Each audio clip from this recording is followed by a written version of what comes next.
There is a lecture you won't hear in universities. It isn't quoted in popular books. It won't be shown in psychological documentaries. And that's because Carl Jung spoke these words in a small circle.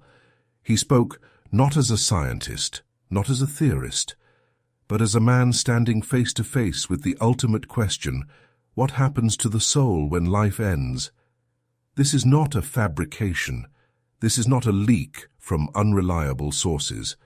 These are fragments from his private notes, letters, conversations that remained in the shadows for a long time, and perhaps not by chance. Jung was not a religious prophet. He was a deep psychologist. He studied not only dreams and archetypes, but death itself as the most important stage in the soul's journey. He did not see death as an enemy.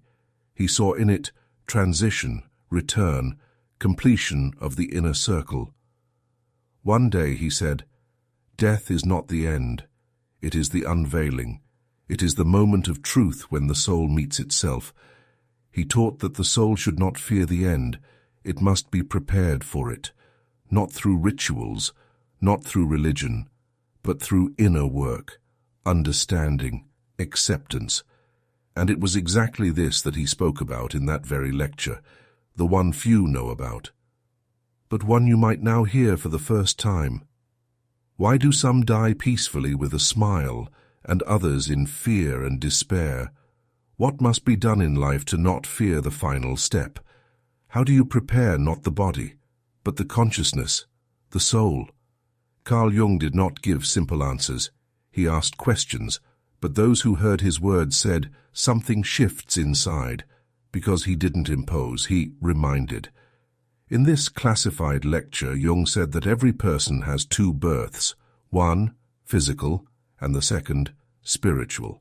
And if a person only goes through the first, but never the second, they die halfway, unfinished. He wrote, "We live too long outwardly and too little inwardly. But when death comes, it is not interested in who you were, but in who you became." That is why he believed, old age is not a decline, but the most important time. A time when a person can complete what they didn't finish, to understand themselves, to forgive, to let go, to prepare, not for the end, but for the return. He called this the second act.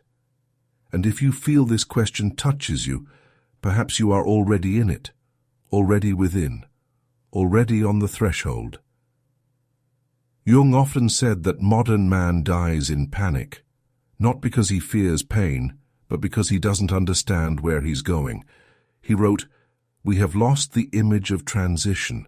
In the past, people knew the soul moves. Now we simply disappear into the void of a computer screen."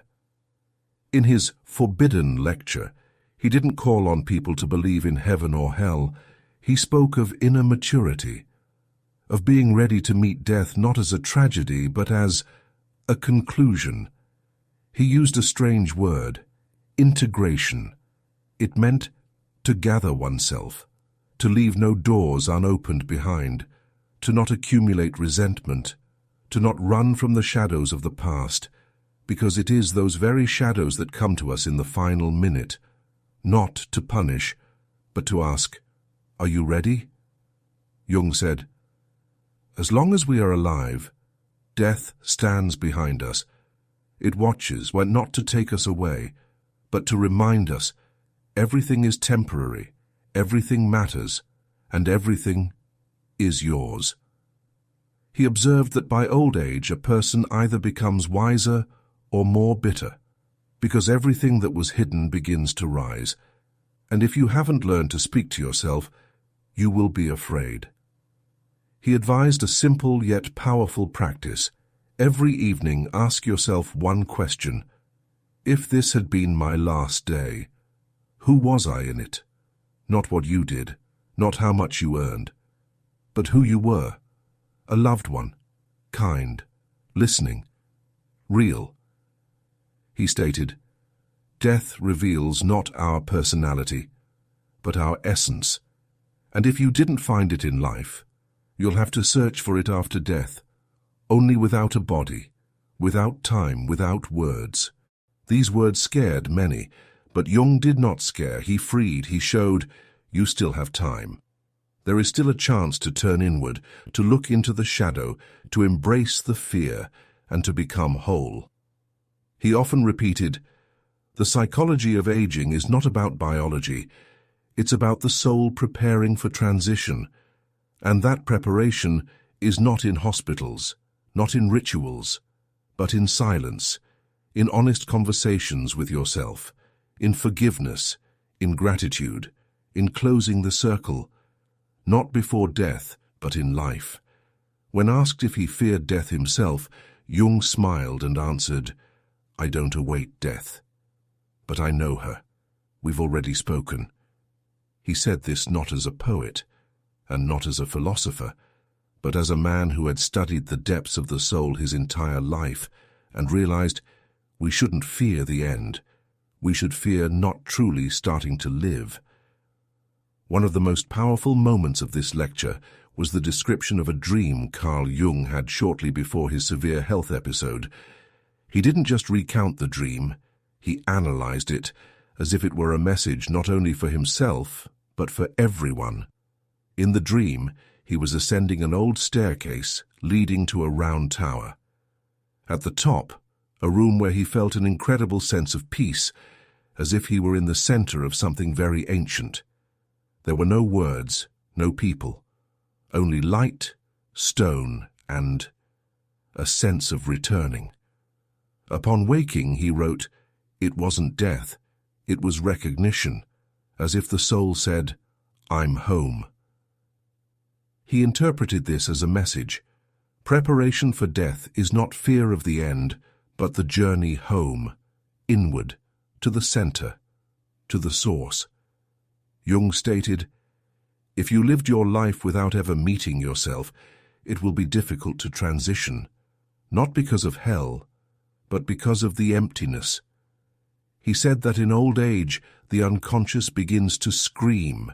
It wants to be heard, because within it lie the parts of yourself you never accepted, your childhood, your wounds, the love you never dared to live. All of this appears before death for a reason. This is the final dialogue. At one point he said, if you haven't made peace with yourself, you won't be able to die peacefully, because you will remain fragmented. He didn't mean the soul would cease to exist. On the contrary, he believed the soul continues its journey. But, as he wrote, only a whole soul can cross the threshold. That's why he opposed the suppression of emotions, the image of the perfect elder who feels nothing. He said, true maturity is not about being calm. It's about being honest even if it hurts. Jung advised not to wait for the end, not to postpone the conversation with your soul for later, because no one knows when that later will come. Every evening might be the last, and if you spent it consciously, you've already begun your journey home. He believed that death is not a tragedy. It is an unwrapping. It is the moment when the soul finally remembers who it was before birth. And if it's ready, the transition becomes gentle. Don't die without living your essence, he said, because then all you'll take with you is a mask. Jung once said a phrase that, in narrow circles of psychologists, became almost legendary. We are not afraid of death. We are afraid of being no one in the face of eternity. He claimed that the fear of death is merely a reflection of an unlived life. That we don't fear disappearing, we fear that we lived as someone we were not meant to be. He wrote in his journals, a person dies as many times as they refuse to be themselves. In his secret lecture, Jung raised a question that psychologists of his time tended to avoid. What happens to consciousness after death? He did not give definitive answers. He did not paint pictures. He spoke differently. Look at how you live. That is your answer. He believed that dying begins long before physical death. It is not something external. It is a process of inner detachment. as if the soul starts shedding the garments of roles, names, beliefs that do not truly belong to it.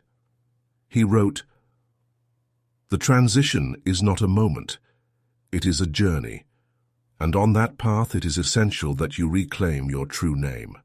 Not the name written in a passport, but the one your soul whispers to you when you're alone." In the same lecture, he compared the transition to a great alchemical process.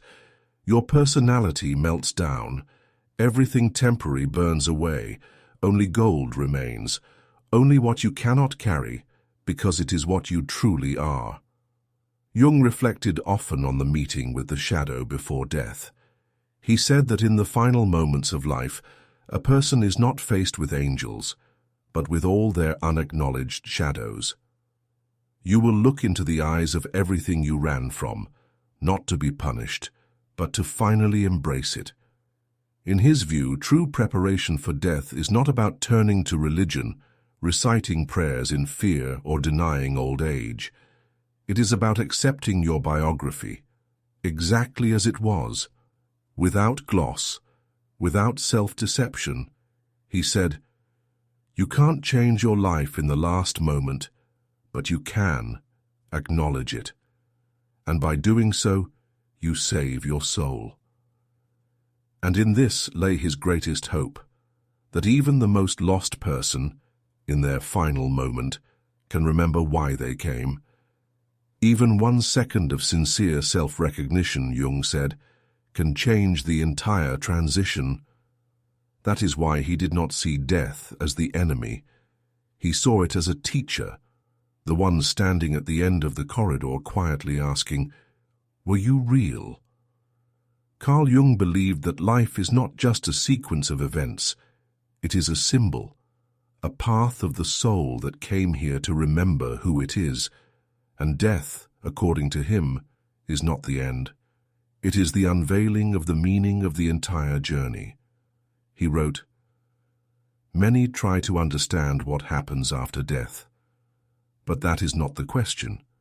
The real question is, who will you be at the moment of death? Because that is the only thing you will take with you." Jung proposed one surprisingly simple yet powerful way of preparation, a conversation with your own soul. He recommended asking yourself one question every evening. What from today was truly mine? Not what was imposed, not what was automatic, but what was real. He said, "The soul does not ask you to be a saint, it asks you to be honest." He believed that death strips away everything false. And if a person lived trying to please, pretending, avoiding truth, that moment could become terrifying. But if, even once, they truly met themselves, even for a brief instant, they would recognize that light.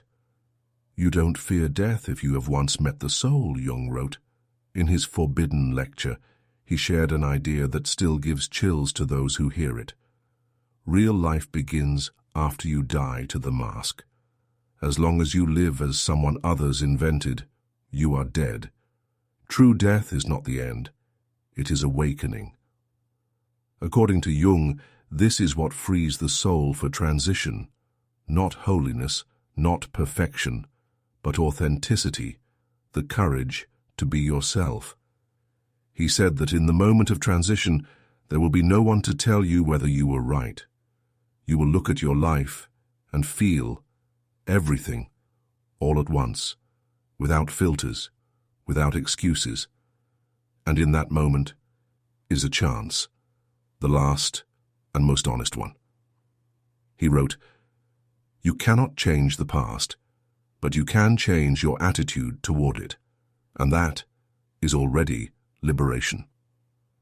Carl Jung died in 1961, but his ideas about death remain alive, because they are not about fear, and not about religion. They are about you, about how each day becomes a step toward meeting yourself. And if you've read this far, perhaps right now, your soul is quietly saying, "I remember." Stop, feel, don't run, don't hide. You are already on your way home. If you felt something inside while reading these lines, even faintly, barely noticeable, don't ignore that signal. Write in the comments. Have you ever felt that inner call? Or simply leave a sign, a dot, a heart, a quiet, "I'm here," so that others know they are not alone. Leave a like if this message resonated with you. It's not just a button, it's a gesture, to yourself and to others, that you hear, that you are ready to remember. Share this video with someone who might also be standing at the threshold but doesn't yet know how to cross it. See you where words end and the real begins.